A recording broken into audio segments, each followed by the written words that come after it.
Wow, that was awesome. Thank you, Sam. And thank you all for being here. It was a real pleasure to be invited to give this talk. This room is filled with so many talented people. It's very humbling to be given an opportunity to talk about something that is near and dear to my heart, which is sleep. So a few people I talked to this morning have already said how sleep deprived they are. So hopefully everyone's already caffeinated and ready to laugh at maybe a couple of my puns. But so when I was thinking about giving this talk, I really enjoy talking about sleep. I was thinking about, well, I'm not just going to talk about sleep and mood. I need to first characterize sleep, and I need to talk about sleep and heart health and immune health. And the title of my talk just kept growing and growing and growing. And I remember my father once told me, you don't have to put your entire method section in the title. So I decided to keep it very succinct. So welcome to Snooze Fest, a celebration of sleep. And thank you. So what I'm going to do today is I'm going to tell you a little bit about what I am talking about when I talk about sleep. And I plan to talk a little bit about what happens when we sleep. We have some clues about why we enter this state of somewhat unconscious repose each and every day, hopefully.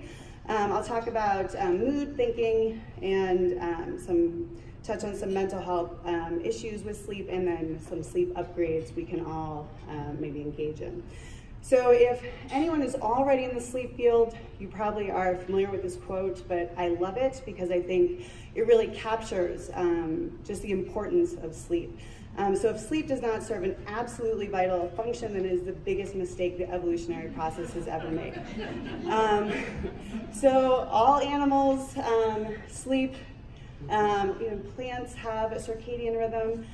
This is something that is just really highly conserved across species. And it's a state that really must be quite important because it's a very vulnerable state. We can't tend to our young, we can't feed ourselves or protect ourselves while we're sleeping. So there must be kind of a lot going on. And in terms of just living in Colorado, which is the epicenter of health fads, we love our lotions, potions, tinctures, oils, rubs, massages, and all the things we do to stay as healthy as possible. And I think that it's as if, in a lot of ways, a lot of people have just discovered sleep. We've discovered that nutrition is important, we've discovered that exercise is important, and sleep is one of those things, yeah, I hear it's a good idea. But in terms of prioritizing it, we don't necessarily see that quite as much. So if you told an athlete that you had a treatment that would reduce the chemicals associated with stress, that would naturally increase human growth hormone, that enhances recovery rates, that improves performance, they would all do it. And sleep does all of those things, so that we have something that is free to us to optimize our performance. So what exactly happens while we're sleeping? And I want to make sure we're all kind of working with the same definition of sleep. Because sleep is not just one thing. It is a highly orchestrated process that unfolds beautifully throughout the evening or whatever time you have set aside. And so when I'm talking about sleep, I'm talking about all the different stages of sleep. Stage 1 sleep, I refer to as like beverage cart sleep. You're probably conscious, have you ever been on the airplane and you're just really relaxed? And so you close your eyes with the beverage carts coming and you want something from it. So you kind of stay pseudo-conscious. That's actually a stage of sleep. In my world, you're taking a nap. So you gotta get your beverage from the beverage cart. So stage 1 of sleep, you might be just relaxed, but you're not as alert maybe as you are now. Stage 2 sleep, you're not definitely asleep. But if I were to wake you up from stage 2 sleep, you do a pretty good job, maybe even estimating how much time you've been out. And then as you descend kind of into deeper stages of sleep, stage 3 and 4 are just delicious restorative stages of sleep. If you wake up from those stages, usually you're a little bit disoriented. Maybe you've been in a hotel and you've woken up and you're like, where am I? And you don't really know what's happened or who's kidnapped you. You probably woke up out of stage 3 or 4 sleep. And then of course there is the sleep that people really love to talk about, which is REM sleep, which is where most of our dreaming occurs. And we kind of cycle through these stages in different percentages throughout the night, and it takes about, depending, there's some individual variability, maybe 90 minutes to cycle through each stage. So that there's just a lot of complexity. We're still learning about what each stage, how each stage is beneficial. We know that some stages are far more preserved than others if we happen to have less of those stages for whatever reason. But exactly what the function is of each stage, we're not, we have some ideas and some important clues, but don't know everything about just yet. So it's a really interesting kind of field to keep up with as the science is quickly developing. So a lot of times people really want to talk about, well, how much sleep do I need? So hopefully point one is that it's not just the quantity of sleep people are getting. Really focusing on sleep quality is really important as well. And those, obviously, those change. How much time we need to devote to sleep changes with each developmental stage. So with adults, you might notice that the recommended hours is like 7 to 9 hours, and that seems, so we kind of grew up with this idea we need 8 hours of sleep. And you might be wondering how these recommendations come about. Well, it's through these massive epidemiological studies where they look to see, they survey huge populations of people, and it's self-report. It's asking people, on average, how much sleep do you get? And what you find is that people who report getting about 7 to 9 hours of sleep each night are actually pretty healthy. They have good heart health, they're less likely to have different metabolic disorders, and anything less than 7 hours of sleep seems to start causing some problems, and actually anything more than 9 hours of sleep seems to be related to having some problems as well. A lot of the same ones, such as cardiovascular illnesses, and certain types of dementia. So the question is, well, if sleep's so good, why would 9 hours or more be bad? And so I just direct you back to, well, maybe there's something about the quality of that sleep that changes the health benefits that people get from it. So there's sleep, there's that one piece, right? Is how much sleep are you getting? How restorative is the sleep? But I think that another area that maybe doesn't get as much attention is just the beautiful rhythmicity of our circadian rhythms. Our solar day really has a huge impact on the timing of our sleep. So melatonin goes up in all creatures, great and small, in response to the dark.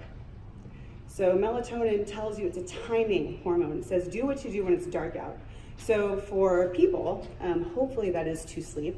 But for owls and bats, that their melatonin tells them go hunt, go do what you do when it's dark out. And this circadian rhythm doesn't just orchestrate our sleeping. It orchestrates like every cell in our body. So it's hard to see my slides. Okay, so like right about now, people when we wake up in the morning, our blood pressure starts to go up, which is a beautiful adaptive thing, so that we don't just like pass out when we sit up from bed.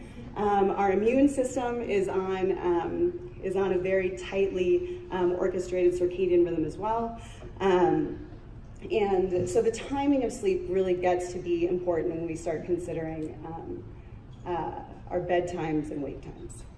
So our circadian rhythm is, in train, mostly people think of it as light, which you'd be right.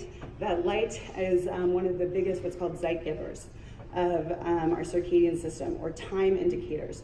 But there are other ones as well. There are things like your timing of your meals, the timing of your first social contact, timing of exercise, and all these things that kind of what you'll hear me talk about, like in training a circadian rhythm or maintaining this rhythmicity of the cells of our body. So I'm not just going to talk about how not getting enough sleep is bad for you. I'm going to talk about healthy sleep too, and there's a mnemonic that I'd like to kind of introduce to you. So healthy sleep has a piece of regularity. There is are you waking up and falling asleep around the same time each day? Healthy sleep also has a degree of satisfaction. You know, nobody feels great like the first half hour after waking up, except for maybe kids, where they're just like ready to go right when they wake up. But most other adults, it takes a little bit. We have a little bit maybe sleep inertia that interferes with our ability to feel super energized first thing. But hopefully overall, you're thinking about how satisfying your sleep is, how alert you feel during the day. Do you feel clear-headed? Any mental fog? These things all go into maybe indicators of how healthy your sleep is. The timing of your sleep. When are you sleeping? We have some data to suggest that really the midpoint of your sleep should be around 2 or 3 a.m. So there are a lot of professions where that's just simply not possible, right? Or where kind of people are bouncing around a lot and they can't have their midpoint of sleep falling right around those hours. So the timing of sleep. Efficiency of your sleep. So sleep efficiency has to do with the amount of time that you've allocated to be sleeping. How much of that time are you actually asleep? And the higher the sleep efficiency, obviously the better. And then duration is always a consideration. So the mnemonic for anyone who's maybe in healthcare or maybe even for yourself is, are you sated? Are you satisfied? Is your sleep serving the functions that nature intended it to serve? I'm gonna take a sip of water.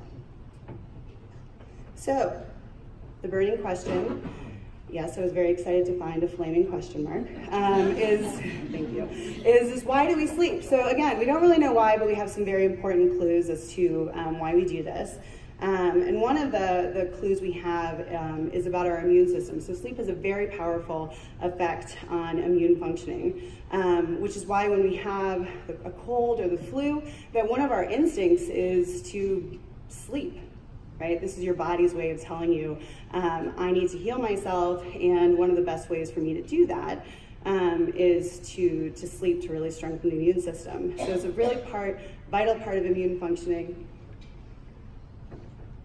And they do these research studies. I always wonder who volunteers for these things. They do these research studies just looking at, well, is there a degree of sleep that is important for immune functioning? And the answer is yeah. And what ends up happening is that they take a group of people who volunteer for the study, they randomize them, they say, okay, you guys are all healthy, good sleepers, everybody's a healthy, good sleeper. Half of you just sleep like you do, the other half, we're gonna restrict your sleep to about 5 hours each night. And then on night 3, we're just gonna go ahead and like shoot some rhinovirus up your nose, which is a common cold, and see what happens. We're like, sign me up. So they do this, and you probably know where this is going, is that the healthy sleepers actually can fight off that infection. But the people who even had been healthy sleepers and were restricted to 5 hours of sleep per night, they got sick at a rate 4 times higher than the people who were able to get their usual full nights of sleep. We also know, so remember, so that's just the sleep duration piece, because there's also the circadian piece, which I kind of want to touch on throughout this talk, is that there even looks like there's an optimal time of day to get things like your seasonal flu virus. Flu vaccine, excuse me. So that will help you fight your virus. So one of the things is that we know that, so first of all, if you have slept on the nights before your flu vaccine and after your flu vaccine, the titers of that virus, fighting that virus will be higher. So you're more likely to fight off infection. So there was a news article, I think, last year talking about you should be in a good mood when you get your flu vaccine. Did you guys see that? And I'm like enraged. I'm like, no, you should get your sleep. We'll be far healthier. But it also looks like, there's a circadian piece. So we know that getting your flu shot in the morning is far more effective. Everyone's changing their appointments now, than getting jabbed in the afternoon. And this isn't, and this is how exquisite this all is. This is for, immune functioning when it comes to fighting off viruses. But there's also an advantageous time of day to have your heart attack. And your heart surgery, and that tends to be more kind of in the afternoon, like when wound healing is far more efficient. So there's a circadian component to our day that's also really influences our overall health. So there are, it starts getting pretty fascinating when you start digging into not just the power of sleep, but also the power of our circadian day. Another finding that occurred, I think like 5-6 years ago, but now has been, and it was in mice, but now has been recently shown to happen in humans, which is very exciting, is this discovery of the lymphatic system. And so what happens when we sleep in our brains is our neurons actually shrink in some ways to kind of increase the channels or the interstitial spaces between our neurons. And what happens is cerebrospinal fluid kind of shunts its way through these channels, and it gets rid of some of the metabolic waste that has been accumulated throughout the day. And one of the things that is removed is something you guys might be familiar with because it's in the news a lot, and those are beta amyloid plaques. Anybody know what those are associated with? Yeah, Alzheimer's type dementia, right? So guess what is a risk factor for Alzheimer's type dementia?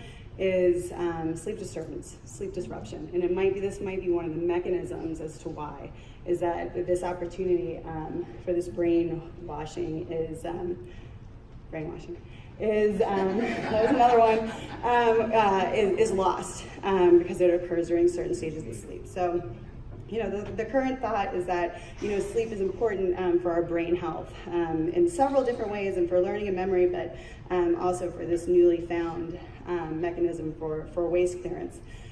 It's really good for our heart health as well. We know that people who are short sleepers, oftentimes people think, well, I'm the short sleeper, 5 hours and I'm good. Probably not. Just because you can function on 5 hours doesn't mean that you're actually optimizing your health or your performance. But we know that short sleepers are more prone to different metabolic illnesses, obesity, type 2 depression, type 2 diabetes, different cardiac diseases, having their lipid profiles tend to be disadvantageous to heart health. And actually one of Sutherland Center alumna, Jessica Lunsford Avery, is doing some interesting research at Duke University looking at sleep and its impact on heart disease. And one of the things that she's found is that it's fragmented sleep. So even if people are reporting 7 or 8 hours of sleep, if that's not in one chunk, that's not as healthy, and that they end up having some of the same cardiac risks as people who might even be short sleepers with more consolidated sleep. So again, that sleep continuity seems to play a really big role in overall health as well. Oh yeah, so the other reason, because sleep is also associated, or sleep loss is associated with obesity. And one of the pieces here is that, if you're awake at 1 or 2 in the morning, not many people are reaching for the apple. A lot of times we're reaching for foods that are not the healthiest foods, but even during the day, that there are consequences on our hunger and fullness hormones. So one of our hunger hormones is called ghrelin, and its role in part is to signal to our brains like, I'm hungry. Whereas leptin kind of marches in and is like, you're good, you don't need to eat anymore, you're satisfied. So, but a sleep disturbance actually also perturbs the way these hormones are released. So your leptin is impaired, so that stop system of like, you're satisfied, you don't need to eat anymore, is now not functioning as well. That coupled with your ghrelin going up, people are hungrier, and might not even realize, like, why am I not satisfied? I keep, eating, and yet I'm not feeling full. And it could be that sleep disturbance is one of the mechanisms of that. So I think with weight management programs, what you're going to see moving forward in the future they'll couple with sleep management programs because of this relationship with sleep and hunger and fullness. So let's talk about physical performance. So athletic, we know that the early adopters of how wonderful sleep is, the adopters of sleep strategies really are elite athletes. A lot of times people, they get it. Serena Williams, she sleeps, I think, like 10 hours a night. Someone asked me, like, well, why does she get to sleep 10 hours a night? And I was like, well, first of all, we are mere mortals, and we can't compare ourselves to Serena Williams. But there must be something about her degree of athletic prowess that makes her body need that amount of sleep, and that's not unusual to hear amongst athletes. So there are these kind of hubs of sleep research where they look at athletic performance. And one of those is Stanford University, and they were like, well, what happens if we tell these young athletes just to extend their time in bed to 10 hours? So they're not telling them to sleep for 10 hours. They're just saying, why don't you go to bed a little bit earlier? The message being prioritize sleep. And then they look at metrics of performance that are important to that particular sport. So if you looked at swimming, when these athletes prioritized sleep, and they ended up, I think, going from like 8 hours of sleep a night to like 9.5. So they ended up getting a little bit more sleep, that their time off the blocks, their reaction time improved significantly. If anyone watches the Olympics or is a swimmer, you know that these races are won by milliseconds, right? So they improved time with the blocks. They had more kick strokes per lap, so they were able to go faster, which was really exciting for them to learn. Same thing with basketball. So their basketball team, they had improved free throw percentage. They had improved three-point shots as well. This is just by prioritizing sleep. Remember, they weren't told to get a certain amount of sleep.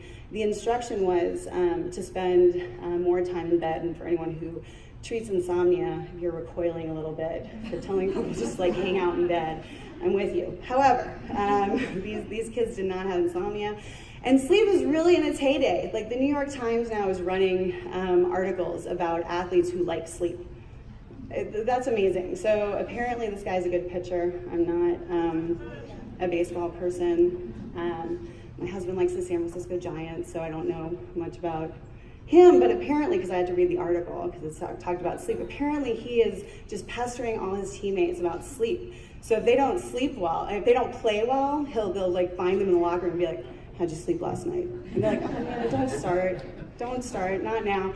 So once you're kind of converted to like, whoa, there's this thing that makes me feel great, you kind of become a preacher about how wonderful sleep is. So we know, it's good for our brains, it's good for our hearts, it's good for our muscles, it's good for our athletic performance. And it's no longer a question what is sleep good for, but more like what biological functions aren't touched by sleep. And I'd be hard pressed to find one that does not benefit from sufficient sleep. So, and yet, sleep and sleep loss and not prioritizing sleep remains kind of, I think it's changing to tell you the truth, but it's still kind of like this badge of honor. Like, I get by on however many hours of sleep, or I didn't sleep at all last night. And that's fine. We call that popcorn sleep. You can live off popcorn, but it's not very satisfying. You're going to really need, some more high protein sleep. So the question is how do these, sleep deprivation occurs in a lot of different ways. Human beings are the only species that willingly deprive themselves of sleep for no apparent gain. It's, who's the smartest? We like to think we are, but I'm not sure about that strategy. So how does this even partial sleep deprivation occur? One is just a lack of sleep consolidation. So it's something I'm not going to be able to have as much time to talk about today are things like sleep disordered breathing, such as sleep apnea. Sometimes people are woken up from their sleep and, having those perturbations in the way those sleep stages unfold can actually play a huge role in why people don't feel well in the morning after they wake up. They think, like, I slept well, this is really weird, why do I still feel fatigued? It could be some untreated sleep apnea. There's selective sleep stage deprivation where, there are anything that crosses the blood-brain barrier has an opportunity to influence your sleep.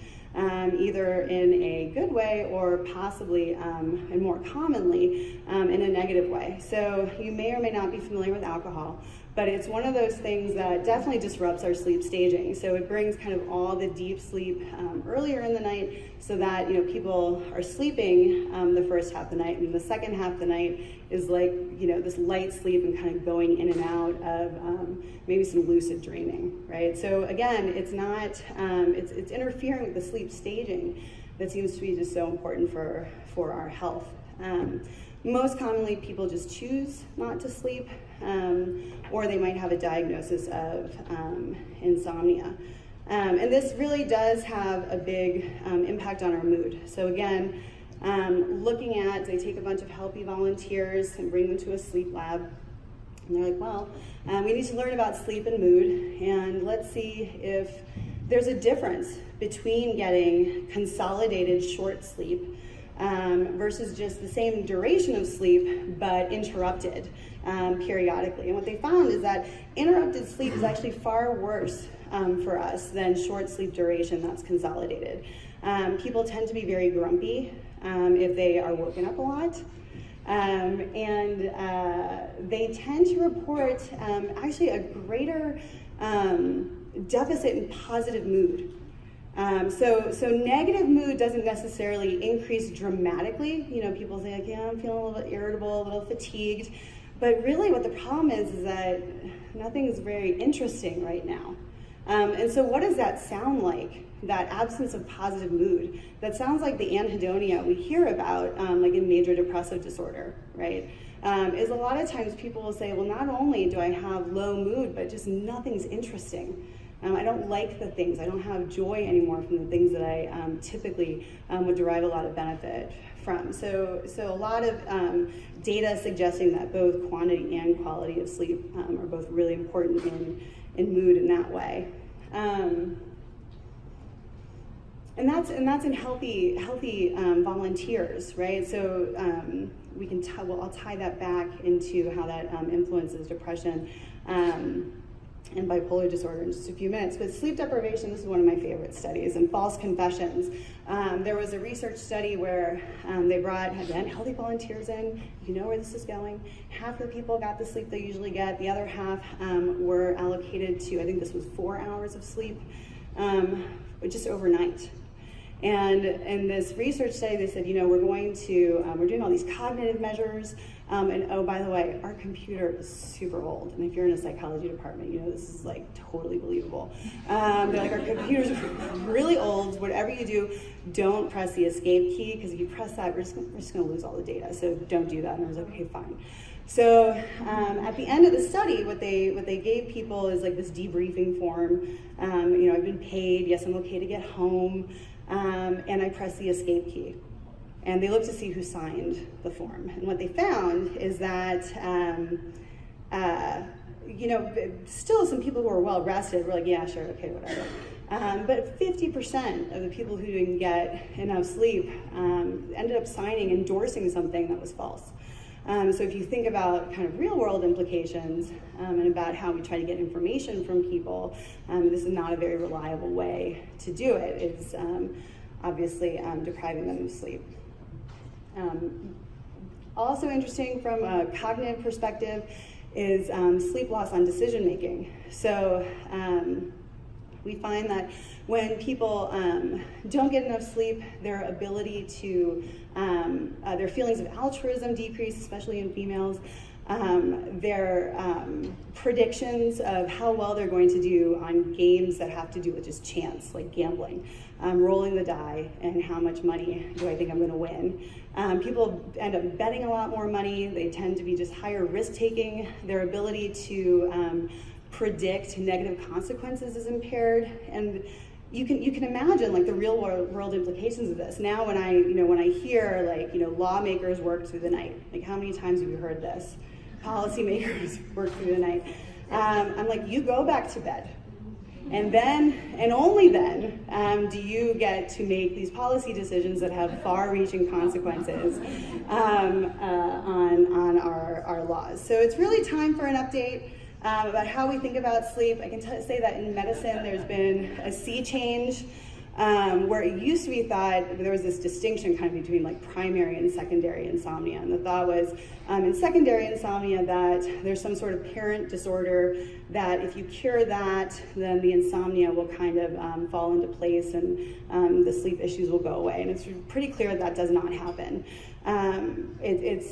While some medical issue might be like a precipitating event for sleep disturbance, usually what's maintaining or perpetuating insomnia is far different.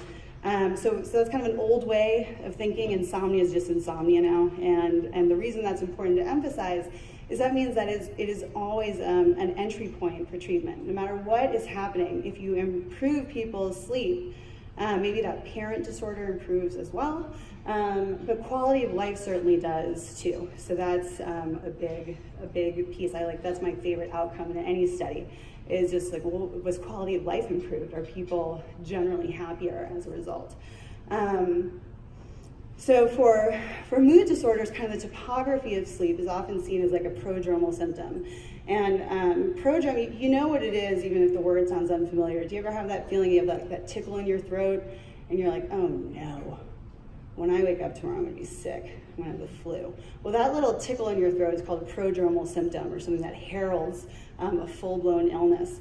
And we know that sleep, especially in mental health, is a big prodromal symptom, both for a bipolar disorder like manic phase, for descent into a major depressive episode. Like sleep plays a big role, and having sleep loss in the middle of the night especially seems to be particularly dangerous. There was a paper that looked at when suicidal behaviors occur, and if you just look at the proportion of the population that's awake throughout the day, this type of thing is actually very likely to occur in the middle of the night. So there's a circadian component, maybe there's a sleep loss component, but being awake when you're biologically not supposed to be awake probably impairs judgment in a way that's especially dangerous to an individual who's already having some of these thoughts. It's also a time when there's less social support,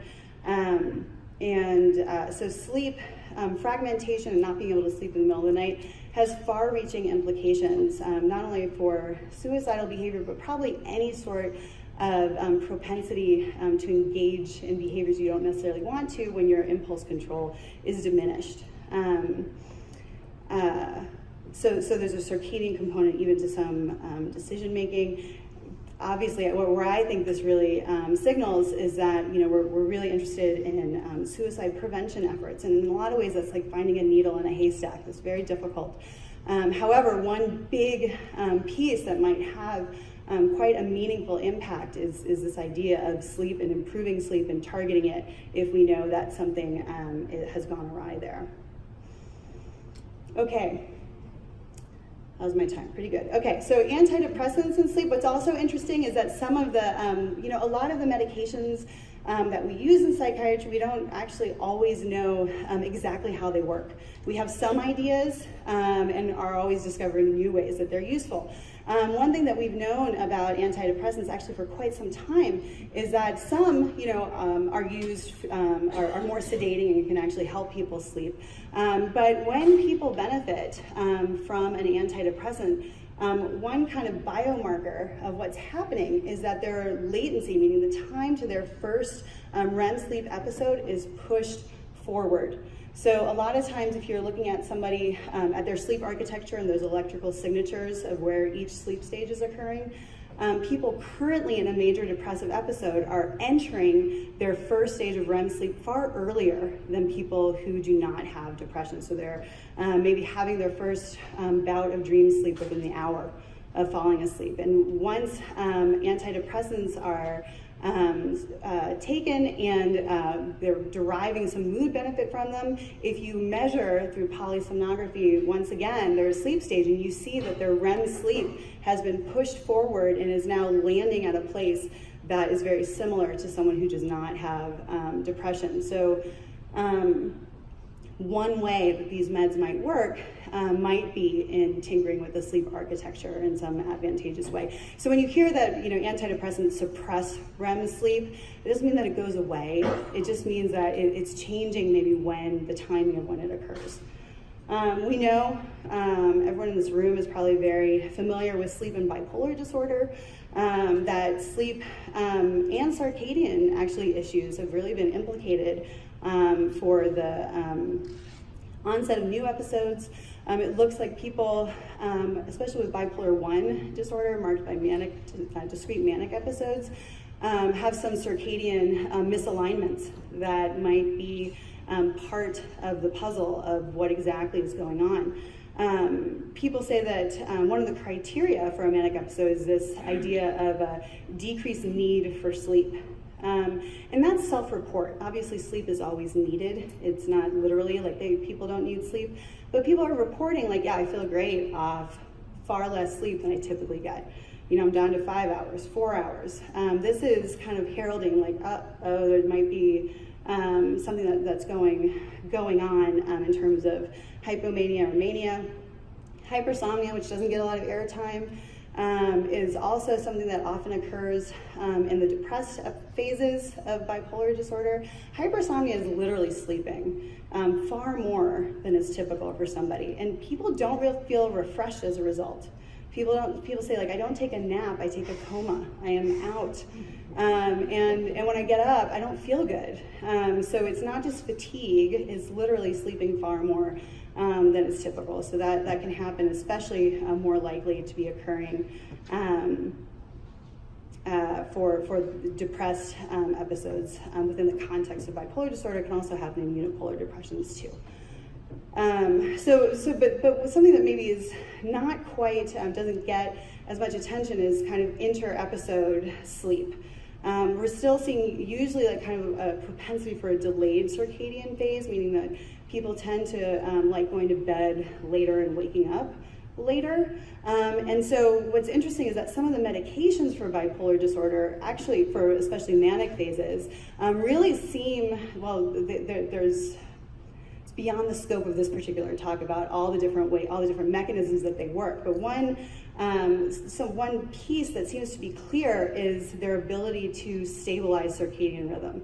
And this is true for lithium. There's some emerging evidence that it's useful also in other mood stabilizers used, such as Depakote or valproate. So it ends up lengthening people's circadian phases, so that people are getting to bed at a place where maybe that midpoint of sleep falls around 2 or 3 a.m. And synchronizes a lot of the other internal clocks that have to do with some of the things we talked about, not only with mood, but with sleep-wake, with immune functioning. There's some evidence about mood, sleep, and microbiome, and how there's kind of a bidirectional relationship there. So these medications have several mechanisms involved, and one of them is to really help people become a little bit more sensitive to those light and dark cycles, creating a little bit more of a contrast, so that maybe the benefit of having being exposed to sunshine during the day can help with their circadian rhythm at night. And medications are one way to do it. Another way we do this is through something called interpersonal and social rhythm therapy. Psychologists are also terrible at naming our treatments. Again, you don't have to put the entire method section in the title of your therapy. But this is really a way to scaffold people's circadian rhythm through lifestyle changes, and this is huge. When we treat circadian rhythm disorders in our clinic, light is a big part of it, but really being able to tackle entrainment of the circadian rhythm by also looking at timing of meals, timing of exercise, timing of when people get to work or their first social contact. When you hear about people's first social contact, that can be virtually anything where people are interacting in a group of other human beings. So another piece to that is screen time. It looks like, especially in the context of bipolar disorder, that wind down period at the end of the night needs to be a little bit longer, and also have the benefit of not having as much light exposure, especially blue light exposure, as that obviously, as you guys probably know, inhibits melatonin release. So there are a bunch of different ways we kind of get to treatment of mood disorders and bipolar disorder, but the impact that some of these therapies have are distinct on like the molecular timing mechanisms of sleep and wake and feeding and eating and those types of things. So I'm hoping that instead of having sleep and sleep loss kind of be a badge of honor, that we can all kind of band together to introduce, the next big thing, which is how awesome sleep is, and start bragging about how much sleep we got night after night. Everyone should kind of adopt this stance. And I was thinking about when I was writing the slide for IPSRT that this is actually suggestions we could all take. This is not unique in any way to mood disorders. It's just unique to being a human being, that prioritizing sleep and kind of getting in that rhythm is actually beneficial to all of us. So I'm going to offer some tips about how to do that. And even if you're functioning really well, and you're thinking like, yeah, maybe I don't need to. One of my favorite pieces of feedback from a client who was a very high functioning person, and he had insomnia, and we often get referrals from partners of people who don't sleep. So he's like, yeah, my wife wants me to be here. And I've stopped asking people like, well, do you want to be here? And they're like, I don't have a choice. But when we fix people's sleep, what we often hear is people say, I found a new gear. I found it's a better level of intensity. I feel good. I can actually do more. I thought I was doing fine, but I'm doing even better now. And that's kind of what we're aiming for, is that increasing just sleep quality and quality of life as a result. So a quick public service announcement about sleep hygiene. Sleep hygiene is being told to wash your hands. It can prevent an infection, but it can't treat one. So a lot of times when people are thinking about intervening on their sleep, they consider their sleep hygiene like, you don't have insomnia because you're guzzling a carafe of coffee before bed. Their insomnia is a disorder that where by the time people seek treatment, they've often even cut out caffeine. They're like, I practice rules of sleep hygiene, my body is broken.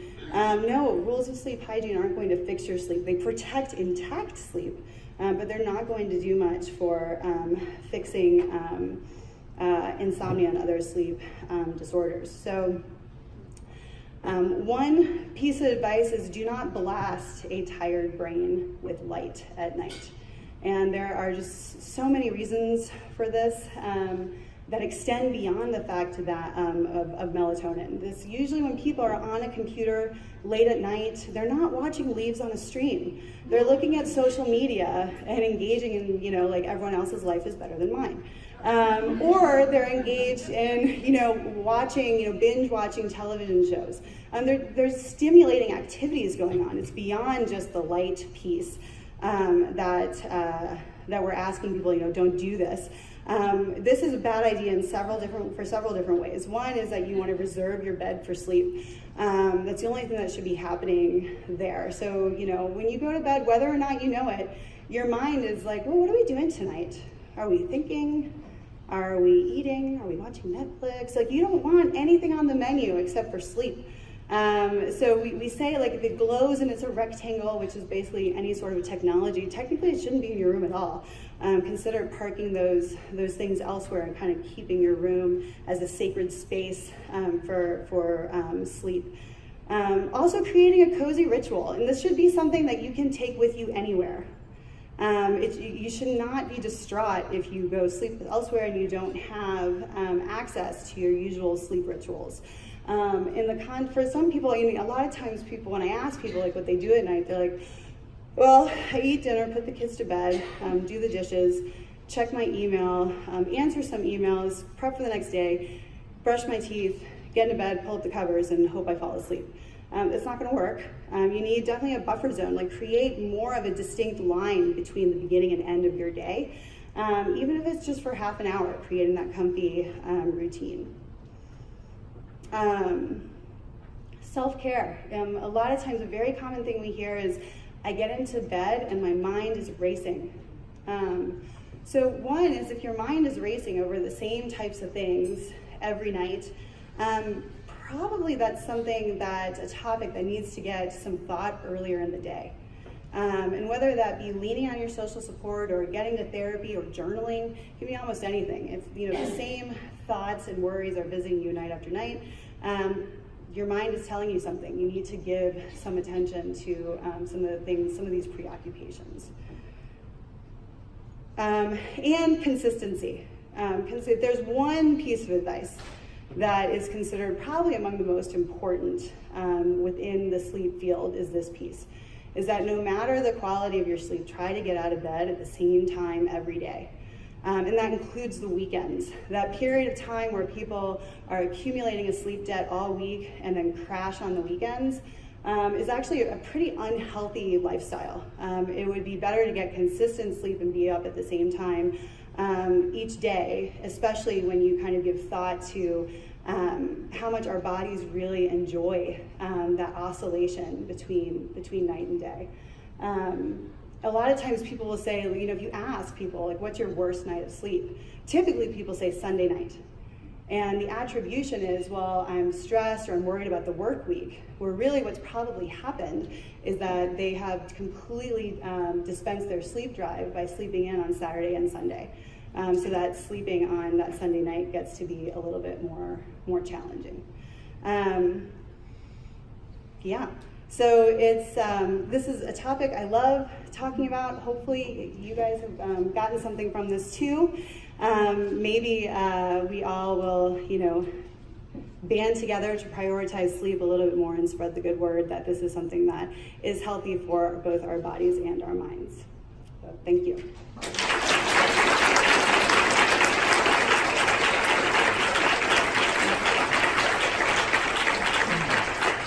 I think we've allocated a few minutes for questions. You can always grab me after this too, but if anybody has any questions, I'm happy to address them. Yes? Can you address napping? How does that work? Okay. So napping is, it depends on whether or not your nightly sleep is intact. So if you are a great night sleeper and you are able to nap during the day and you feel refreshed, that's great. And usually we say that naps should be, no longer than about 30 minutes so that you don't wake up from the nap with like that sleep inertia after having been in the deeper stages of sleep. We know that there's cognitive benefit right after a nap, but naps are not replacement for consolidated sleep at night. So if somebody especially has insomnia and they're wondering why they're not sleeping and they're napping during the day, usually we don't like that. I've heard of a new trend called the nappuccino. Are you guys familiar with this? The nappuccino? Okay. So the nappuccino, again, I feel like we should all know.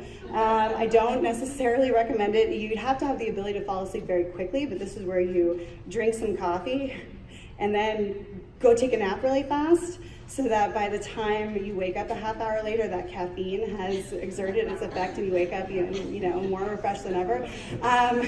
There's actually some data that it works. However, you have to have the ability to fall asleep relatively quickly, or else, again, that caffeine's going to interfere with it. So the naps, it depends, on whether or not nightly sleep is intact. Yes?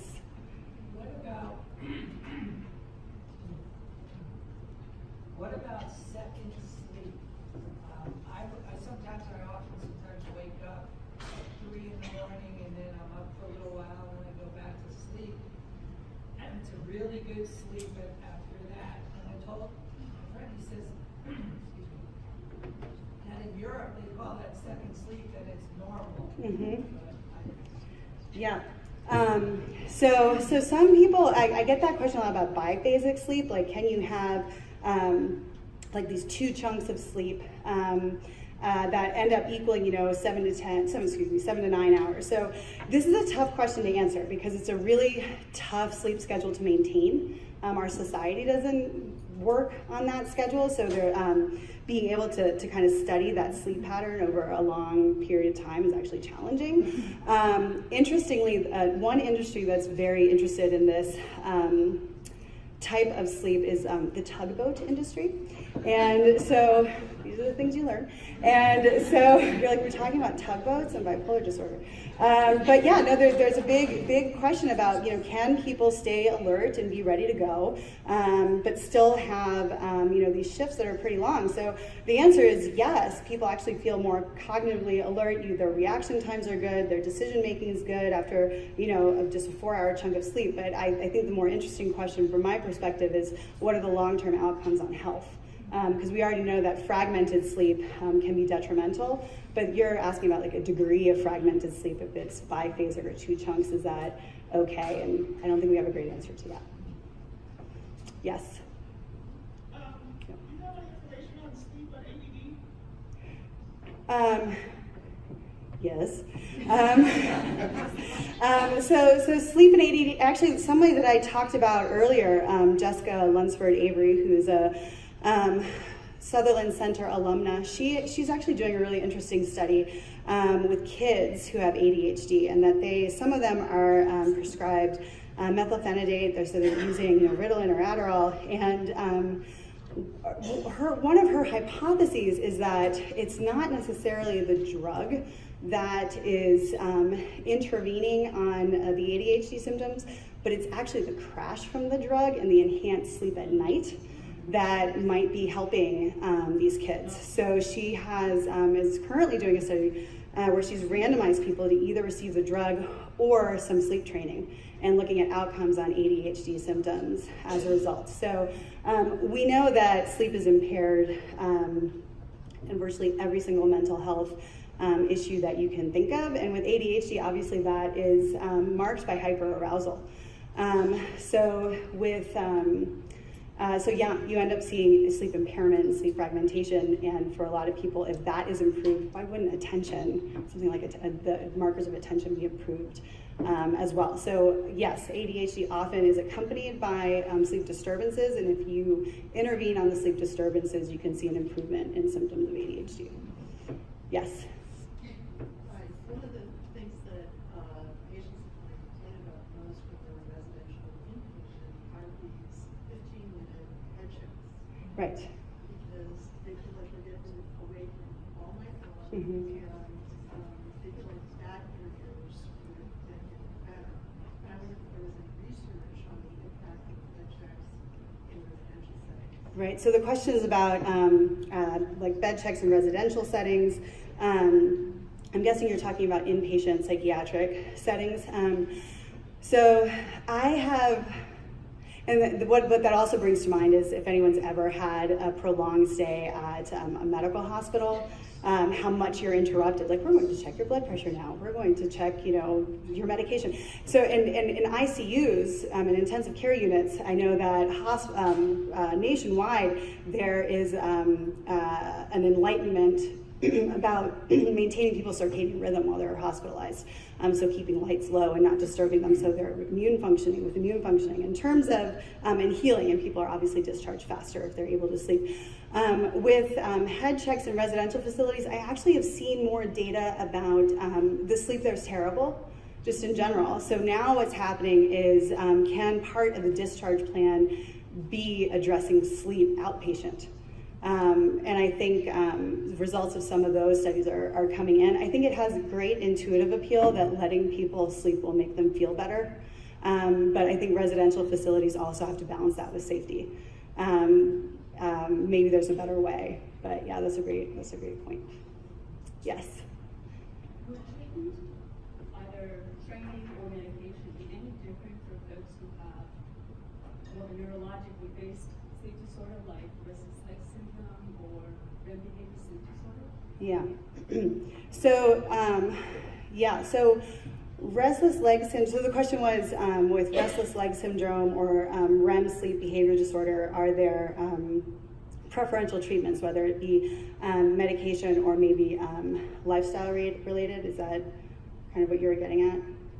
Training or lifestyle? Yeah, training lifestyle. So those are both tough disorders you're talking about. There are some good medications for RLS and with REM sleep behavior disorders. So these are things like, during REM sleep, we're supposed to be paralyzed so that we don't act out our dreams, and sometimes people end up sleepwalking or acting out their dreams.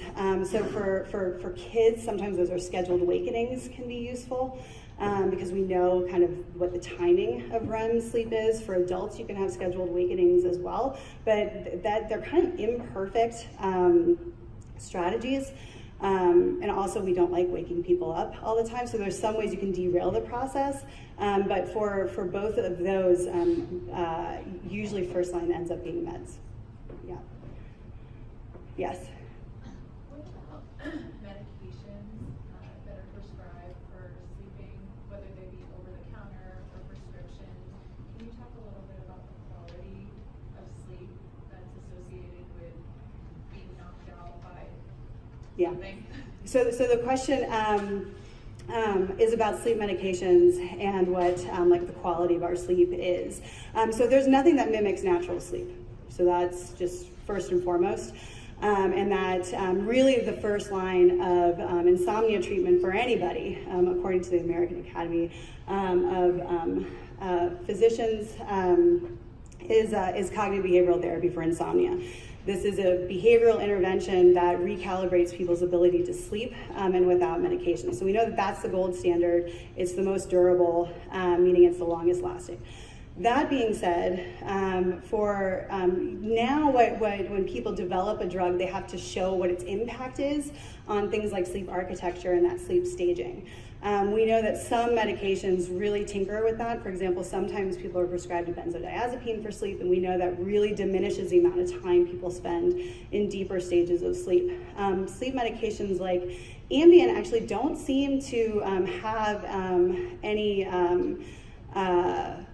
significant impact on that sleep staging. So it's considered actually a relatively safe medication in that way compared with other sleep meds. I think that the one piece that I'll leave with, because I see my time is up, is that we only know really what's happening with sleep from the electrical activity of people's brains, right? What is happening subcortically, like things like the lymphatic system and other things that we haven't even discovered yet. We don't know how medications or other types of things impact those systems. So I think striving for sleep that can unfold in a natural way should be our goal. And luckily, though, in the interim, we do have things that can be useful to make sure we at least have consolidated sleep. Okay, thank you. There's Sam again, once again.